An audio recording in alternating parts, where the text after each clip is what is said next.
৫৫ পদাতিক ডিভিশন আয়োজিত রাজবাড়ী সামরিক প্রশিক্ষণ এলাকায় সেনাবাহিনীর একটি পদাতিক ব্রিগেড গ্রুপ ম্যানুভার অনুশীলন চলছে। সেখানে রয়েছেন সহকর্মী আবুল কালাম আজাদ। আমরা সরাসরি যুক্ত হচ্ছি তার সঙ্গে। আজাদ, 12:30টার পরপরই প্রধান উপদেষ্টা অধ্যাপক ডক্টর মোহাম্মদ ইউনূস, তার সঙ্গে তিন বাহিনীর প্রধান, সেনাপ্রধান জেনারেল ওয়াকারুজ্জামান, নৌবাহিনী প্রধান রিয়ার অ্যাডমিরাল নাজমুল হাসান এবং বিমান বাহিনী প্রধান হাসান মাহমুদ খান সহ অন্যান্য অতিথিবৃন্দ মূল মঞ্চে এসে উপস্থিত হওয়ার পরপরই মূলত আনুষ্ঠানিকভাবে ৫৫ পদাতিক ডিভিশন আয়োজিত রাজবাড়ীর সামরিক প্রশিক্ষণ এলাকায় সেনাবাহিনীর একটি পদাতিক ব্রিগেড গ্রুপের এই ম্যানুভার অনুশীলন পর্বটি শুরু হয়। বলা যায় যে ১:১ থেকেই মূলত এই যুদ্ধ মহড়া যে প্রস্তুতিটি রয়েছে, এই যুদ্ধের মহড়াটি শুরু হয়েছে।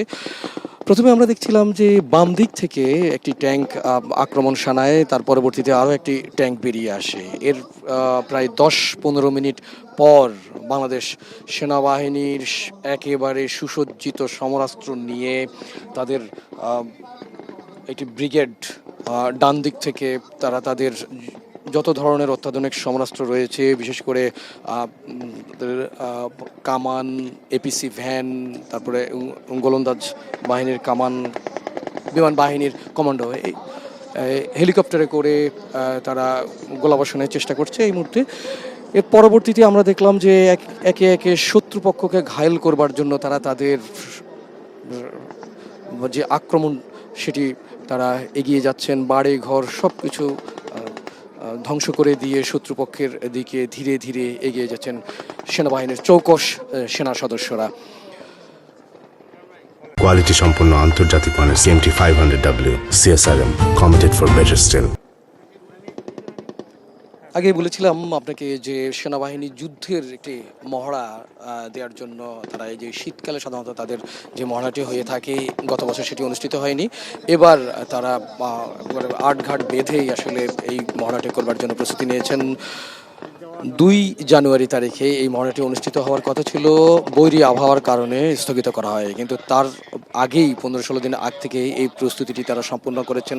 আজকে আবহাওয়া একেবারেই পরিষ্কার, কোনো ধরনের কোনো বাধাবিঘ্ন নেই, যার কারণে এই যুদ্ধের মহড়া বা ম্যানুভার অনুশীলনটি অনুষ্ঠিত হচ্ছে রাজবাড়ীর সাধারচর নামে একটি জায়গা। এই জায়গাটিতে এর নাম দিয়েছেন সেনাবাহিনীর পক্ষ থেকে অনুশীলন বজ্র আঘাত ২০২৪-২৫, এরকম একটি নাম দিয়েছেন তারা।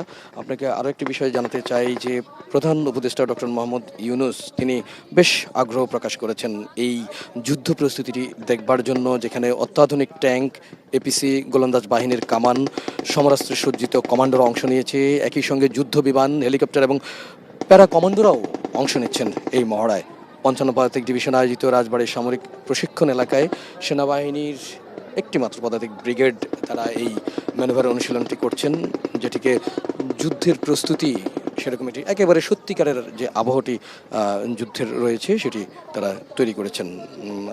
রোববার দুপুরের দিকেই সেনাপ্রধান সহ যারা এখানে উপস্থিত হয়েছেন তারা প্রধান উপদেষ্টাকে অভ্যর্থনা জানান এবং তিনি প্রধান অতিথি হিসেবে উপস্থিত থেকে এটি দেখছেন।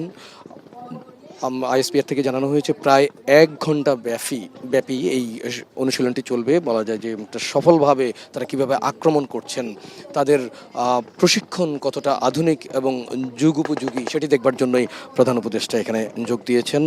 এরকমটি একটি কথা রয়েছে যে এই অনুশীলন শেষে কোনো একটি পর্যায়ে প্রধান উপদেষ্টা তিনি ভাষণ দেবেন। তো এখনকার মতো এই ছিল আমার কাছে সব শেষ।